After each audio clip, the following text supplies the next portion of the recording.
Bueno, continuando con nuestra serie A la luz de su palabra, hoy tenemos le damos la bienvenida a esta serie a un profeta importantísimo, como también lo es y lo fue históricamente el profeta Isaías. Ya Isaías terminamos el episodio anterior. Hoy le vamos a dar la bienvenida al profeta Jeremías. Y a partir de Jeremías, también es un libro un poco extenso, pero a partir de Jeremías vamos a ir haciendo esos contrastes con el Nuevo Testamento, con principalmente algunas epístolas de los apóstoles, de Pablo, que las consume casi todas, y vamos a profundizar en, además, un profeta que tiene una fama terrible desde el punto de vista anímico. A Jeremías se le conoce como el profeta de los lamentos, porque él le tocó profetizar ya lo que era una advertencia. Le tocó no solamente profetizar, sino ver el fruto de sus profecías.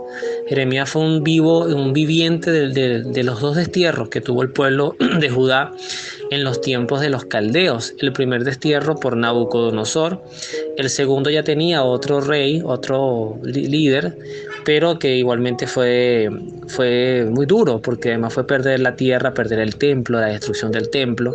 Y Jeremías es un hombre de Dios, que además yo creo que como muchos profetas, como por ejemplo un Jonás, que ya también hablaremos de él en su momento, si Dios nos da vida y salud, a veces profetizaban cosas que no querían decir, pero les tocaba porque algo dentro de sí, como el mismo Jeremías dirá, no lo vamos a ver hoy, pero él dirá: ay de mí si no profetizo, ¿no? Y es que efectivamente,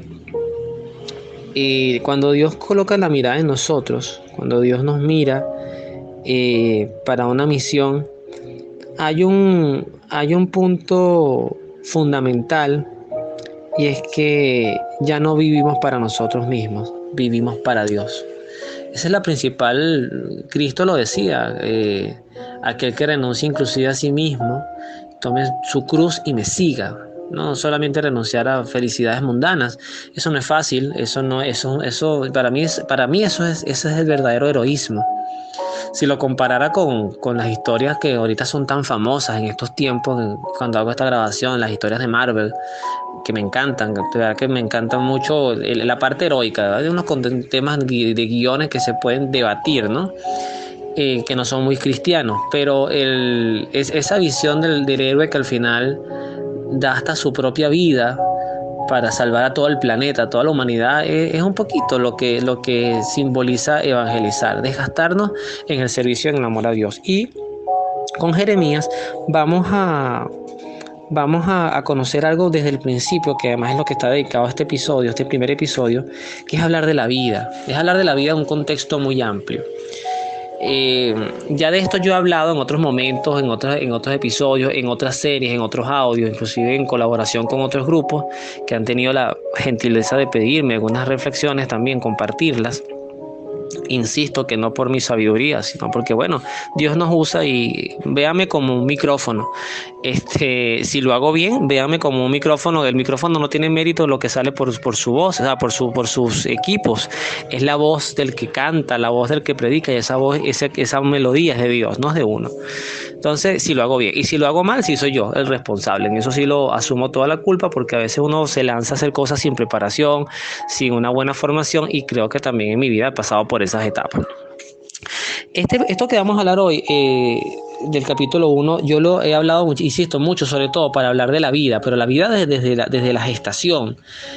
Recuerdo, creo que esto lo he contado ya en otras oportunidades, que yo una vez en una catequesis le preguntaba a un grupo de niños de quinto grado, sexto grado, era el grupo donde yo me manejaba. Tercer grado también di un año, y era fascinante. Yo le tenía mucho recelo a trabajar con niños, y hoy de verdad que no los cambio. Si me tocara la oportunidad, trabajaría solo hasta primaria, porque ya la adolescencia es muy dura. O sea, lo que uno vaya haciendo un acompañamiento desde muy pequeño, y sea un mismo grupo que tú vayas acompañando como un discipulado, es muy complicado. Y no es culpa de los chamos tampoco. Yo creo que los tiempos son otros, y quizás a nivel de evangelización, de catequesis, lo digo y me asumo mi cuota, creo que no lo estamos haciendo muy bien. De verdad que lo digo con el corazón en la mano y con mucho respeto, creo que no lo estamos haciendo muy bien.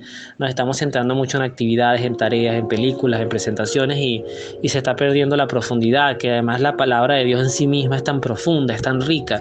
Y insisto, quienes escuchen esto y den clases en primaria, aprovechen. Esos niños se pueden modelar, se pueden enamorar de Dios en esas etapas de tercero, cuarto, quinto y hasta sexto grado. Si van bien llevados, se pueden enamorar. De verdad que es una experiencia que el que la tenga, aprovéchelo. Eso sí es cambiar sociedades. Les decía que yo les preguntaba, ¿cuándo empieza la vida? Y algunos decían desde la concepción, otros decían desde que el niño nace. Y yo les decía, pues todos están equivocados, todos están raspados. Porque la vida empieza en el pensamiento de Dios. Y se quedaban así como pensando, porque además si esto es así, y decimos que Dios es eterno, y Dios no tiene pensamientos nuevos, porque Dios ya tiene todo pensado, todo el ayer, todo el hoy, todo el mañana. O sea, Dios no es un ser que aprenda, me atrevería a afirmar yo esto, Dios no es un ser que crezca en aprendizaje. Cuando Cristo, en su versión humana, no divina, sino humana, dice el evangelista Juan que crecía en tamaño, en inteligencia, Juan no, perdón, creo que es Lucas, en tamaño, en inteligencia y en gracia, sí aplica porque estamos hablando del elemento humano propio del saber. Pero cuando hablamos de un Dios eterno, que es eterna su misericordia, eterna su sabiduría, en Dios no hay aprendizaje posible. Entonces, ¿qué quiero decir con esto? Que si Dios determinó que Luis Tarrasi naciera en el año 1981 de la era cristiana, eso ya está desde siempre allí. Y si está desde siempre en el pensamiento de Dios, yo soy un ser eterno y es el enlace que tengo, es la conexión divina que tengo con Dios, que yo formo parte de un pensamiento de Dios, tú también, y todo el que me escuche, y todo el que existió, y todo el que existirá, mi hijo, y lo que venga de aquí en adelante en crecimiento, en vida, ya existe en el pensamiento de Dios porque es un proyecto de vida. Entonces fíjense lo que Dios le dice al profeta Jeremías en esta línea. Él le dice el profeta, me llegó una palabra de Yahvé, de Dios, dice, esta es la parte que quiero que prestemos atención a partir del versículo 5. Antes de formarte en el seno de tu madre ya te conocía y antes de que tú nacieras ya te consagré y te destiné a ser profeta de naciones. Yo exclamé, ay Señor Yahvé, ¿cómo podré yo hablar yo que soy un muchacho? ¿Y qué le dice Dios? Dios le dice, no me digas que eres un muchacho. Irás a donde quiera que te envíe y proclamarás todo lo que yo te mande. No le tengas miedo, porque estaré contigo para protegerte, palabra de Dios. Qué bonito es escuchar este tipo de promesas de tu propio Creador. Si todos nosotros creyéramos esto, pero de verdad, no como un poema. Los poemas nos pueden mover. Hay poemas que son tan profundos que son incomprensibles para mentes como las mías. En estos días estaba escuchando, hoy de hecho terminé de escuchar una entrevista que le hicieron a Soledad Bravo, que según mis cálculos ya debe estar por los 82 años. Porque ella habla de que en los 60 tenía 20 años cuando ella viaja a España por primera vez. Soledad Bravo, para quien no la conozca, es una intérprete que es conocida como intérprete venezolana, pero en realidad ella es nacida en España y a los 5 años, muy pequeña, se viene para Venezuela, su familia. Y es hasta los años 60 cuando ella logra volver a sus raíces. Entonces es lo que llaman estas personas que son... Es muy venezolana, con una tradición muy venezolana, pero ella hablaba de poesías. El papá, ella dice que ella no tiene una imagen de su papá diferente a leer libros. Y ella se formó con poetas. Entonces ella empieza a citar poesías. Y para nosotros que tenemos mi generación y la que viene después de mí, hay que decirlo, atrofiado el intelecto, muchas veces la literatura. Hay prosas, hay palabras que no entendemos. Y eso a veces pasa cuando nosotros no tenemos esa formación y ese amor por leer, por formarnos. O sea, nosotros no podemos ser seres tan receptivos, solamente colocarnos unos audífonos y estar ahí recibiendo música, letra de otros. Además que la música también ha venido en franca descomposición y hay que también, ahorita nos sentamos más en los ritmos que en las letras. Y eso va de la mano con esto que les digo. Dios... no solamente es creernos de que somos pensados, soñados. Miren, cuando uno se entera que va a ser papá, lo primero que uno hace, además, bueno, en unos casos asustarte, en otros casos llorar, en otros casos reír, abrazarte de felicidad, creo que todo eso va junto, pero empiezas a imaginarte cómo va a ser ese ser. Y después te das cuenta que todo lo que te imaginaste, que todo lo que pensaste, que todo como, y además ya después que nace, cuando va creciendo, todo lo que tú creías, pues no es, y eso es maravilloso. En algunos casos pegarás algunas cosas, pero además vas descubriendo un ser único, con una identidad única, con una forma de expresarse única, pero es tu hijo, o sea, viene de ti, de tus genes, de tu sangre, pero con un alma, con una inteligencia, voluntad y una memoria que va en construcción, que se basa, que uno como padre debe tratar de que sea lo más sana posible, que es propia, que es autónoma, que lo hace libre. Entonces Jeremías descubre a un Dios que te dice, que yo creo que esto es verdaderamente conmovedor, ¿no? Antes de que te formaras en el seno de tu madre, es decir, en el vientre, antes de la concepción y antes de que naciera, ya te conocía. O sea, para tú conocer a alguien, esa persona tiene que tener personalidad, cualidades, recursos, historia, y por eso les digo que la conexión que tenemos divina con Dios, que nos hace seres eternos, es ese pensamiento. Somos un proyecto materializado y que luego debe ser salvado. Y esa salvación pues vendrá única y exclusivamente de nuestro Señor Jesucristo. En esa línea, en ese punto, es lo que quiero unir con esta segunda carta de San Pedro, la segunda epístola de Pedro apóstol, que en el capítulo 1, versículo 3, este sí lo vamos a leer hasta el 15, tiene por título: somos partícipes de la naturaleza divina. Vamos a ver qué nos dice el texto. Dice: su poder divino nos ha dado todo lo que necesitamos para la vida y la piedad. En primer lugar, el conocimiento de aquel que nos ha llamado por su propia gloria y fuerza. Por ellas nos ha concedido lo más grande y precioso que se puede ofrecer. Ustedes llegan a ser partícipes de la naturaleza divina, escapando de la corrupción que en este mundo va a la par con el deseo. Por eso pongan el máximo empeño en incrementar la fe con la firmeza con el conocimiento con el dominio de los instintos, el dominio de los instintos con la constancia con la piedad con el amor fraterno y el amor fraterno con la caridad.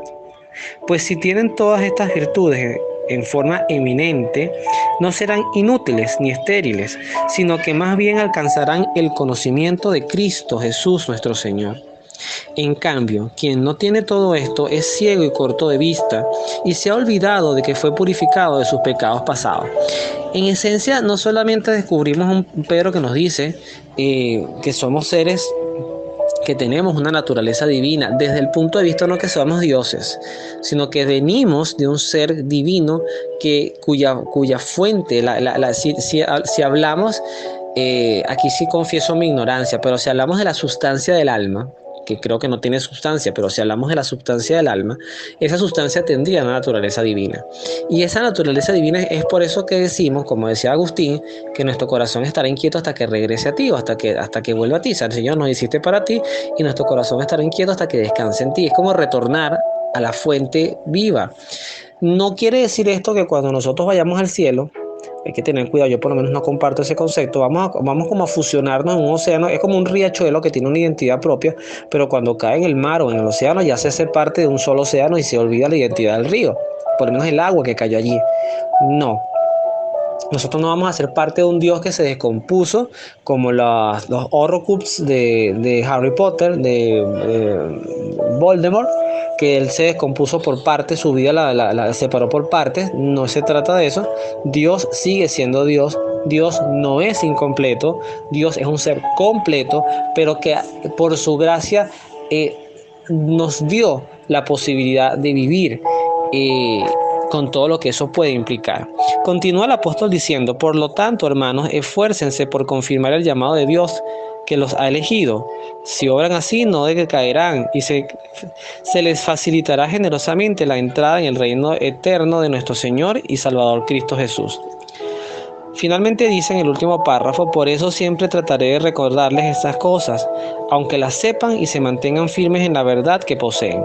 Me parece bueno refrescar su memoria mientras esté en la presente morada. sabiendo que pronto será desarmada esta tienda mía, que me lo ha manifestado nuestro Señor Jesucristo. Por eso procuro hacer todo lo necesario para que, después de mi partida, recuerden constantemente estas cosas. Palabra de Dios, te alabamos, Señor. Y vaya que las recordamos con amor, las recordamos con gratitud, porque esta herencia que nos ha dejado la fe apostólica, la fe cristiana, es la que nos inyecta posibilidades de vida. Miren, ahorita cuando se debaten tantas cosas del derecho a vivir, que mi cuerpo es mi cuerpo, yo decido, el aborto, hasta cuándo vivo, no, yo digo que una solución muy rápida para esto sería darle a Dios el lugar que corresponde. Porque para Dios, de verdad, como lo dice en el Apocalipsis, o eres frío o eres caliente, pero a los tibios los vomita. O sea, Dios con los tibios no quiere nada. Y vaya que muchas veces somos tibios, queremos estar bien con Dios y con el diablo, y eso no es posible en la integridad del ser. Cómprate una camisa blanca. Me pasó el domingo, me pasó que estaba visitando a mi hermano, la familia, y llevé una franela blanca nuevecita. Además que cuando la ropa blanca está blanca, pues nada, eso provoca lucirlo, ¿no?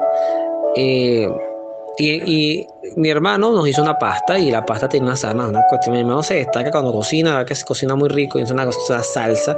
¿Y cuál es el problema de la pasta larga? Que tú la vas enrollando, pero cuando la levantas y sobre todo te la llevas a la boca, a veces queda una pastica por ahí colgando como un péndulo, y me cayó una gota de salsa en la franela. Bueno, yo quería morirme, pero esa gota explica en esa blancura cómo Dios no puede convivir ni con una gota de pecado en su esencia. Porque además tu mirada se centra allí. Si les ha pasado, la mirada se centra en la gotica, y qué fastidio esa gota que me manchó la camisa. Dios es blancura eterna, o sea, Dios no se mancha con nada. Entonces, en estas cosas es darle a Dios su lugar. Y si nosotros nos creemos lo que decimos en el credo de Nicea Constantinopla, lo que se conoce como el credo largo: creo en el Espíritu Santo, Señor y dador de vida. Es entender, especialmente a ti, mujer, que eres la que se ganó la confianza en Dios para albergar y proteger la vida. Es creerte de verdad que cuando a ti te diga alguien estás embarazada, eso puede que descomponga a tu pareja, descomponga a tu familia, te descomponga a ti, te llene de miedo, no es el momento, esto me va a arruinar. Y tú puedes tener cualquier pensamiento, de todos humanos, que es que no tengo los recursos, todos son pensamientos humanos, pero Dios, vete a Jeremías, lees ese capítulo 1, versículo 5 en adelante, y recuerda esta frase, pero parafraséala para ti, para tu hijo. Dices: antes de que tu hijo se formara en el vientre de tu madre, o de ti, o de tu vientre, ya yo lo conocía y lo consagré. Y eso que te baste. Porque si mismo Jesús nos decía que hasta las aves que no trabajan tienen que comer, y donde si tienen plumaje para mantenerse, y se visten más hermosas que Salomón, creo que eran las flores, pero sobre todo con las aves que no trabajaban y Dios las alimentaba, ¿cuánto más no va a ser por una criatura que es suya, que es hija suya, que además la hizo con dotes de libertad e inteligencia únicos? ¿Cuánto más no va a cuidar de ese ser? Y además, el hecho de habernos hecho libres es lo que San Pablo nos dice con todas estas cualidades que me parecen hermosísimas. Lo dice con una fluidez propia del Espíritu Santo. El dominar nuestros instintos. Eso es lo que nos hace diferente de los animales. Yo no acepto, y nunca lo acepté, y creo que nunca lo aceptaré, que al ser humano le digan animal. Un animal más, un animal superior. No. Los animales son animales, y además tienen su momento de la creación distinto al hombre. Los animales son animales. Los animales no tienen inteligencia y voluntad como la que tenemos nosotros. Eso, aunque a ti te digan que el perrito, mira, me abre la puerta, me trae el periódico, me da la pata, llora cuando no estoy, se acostó en la tumba de su amo cuando se murió. Todas esas son cosas hermosísimas. Algo de inteligencia de allí, porque además eso expresa también la calidad y de la creación divina. Pero nunca ningún animal se podrá comparar con el ser humano. Luis, ¿y qué pasó con la teoría de la evolución? Eso es otro tema que no voy a desarrollar acá, pero que también tiene sus bemoles. Son teorías. La teoría creacionista le da un espacio al hombre La iglesia no niega la teoría de la creación, porque además Juan Pablo lo dijo de una manera magistral, San Juan Pablo II, aunque sea la evolución, hay un elemento humano, hay un elemento, perdón, divino que nos humaniza, que es el alma. Y en eso hasta el catecismo de la Iglesia Católica está muy claro. Lo que pasa es que, bueno, ahorita tenemos esta humanización de todo. Las plantas hablan, los animales hablan, los niños crecen bajo ese ambiente y está bien. Yo no voy a entrar en materia con esto, pero los seres humanos somos seres humanos. Entonces, de verdad, apostemos a la vida. Apostemos a la vida, pero con una confianza en Dios, que yo ahorita también ando en construcción, siempre lo digo, no me canso de decirlo, ando en construcción, ando aprendiendo. A mis 40 años todavía tengo proyectos y quiero seguirlos teniendo, y quiero acompañar el crecimiento de mi hijo, y quiero acompañar a mi familia y decirle a mi hermano cuánto lo amo, y a mis padres, y abrazarlos y darle a Dios la gracia cada día que los tengo conmigo. Pero ¿saben qué estoy empezando también a hacer? Yo todos los días me paro en la mañana, y ya con esto termino. En el colegio donde yo trabajo hay una capilla, y bueno, procuro todas las mañanas, cuando puedo, ¿verdad? Casi todas, pasar un momentico a saludar a Jesús. Y le doy las gracias por un día más de vida, pero con fe. Porque el día que yo me levante de mi cama sin creer en Dios, ese día no vale la pena vivir. Es mejor que Dios me lleve de este mundo, antes de que yo caiga en esa estupidez, y discúlpeme la palabra, de pararme un día en mi cama sin tener fe en Dios. Prefiero dejar de vivir un día antes, el día anterior a ese día, que también lo conoce Dios.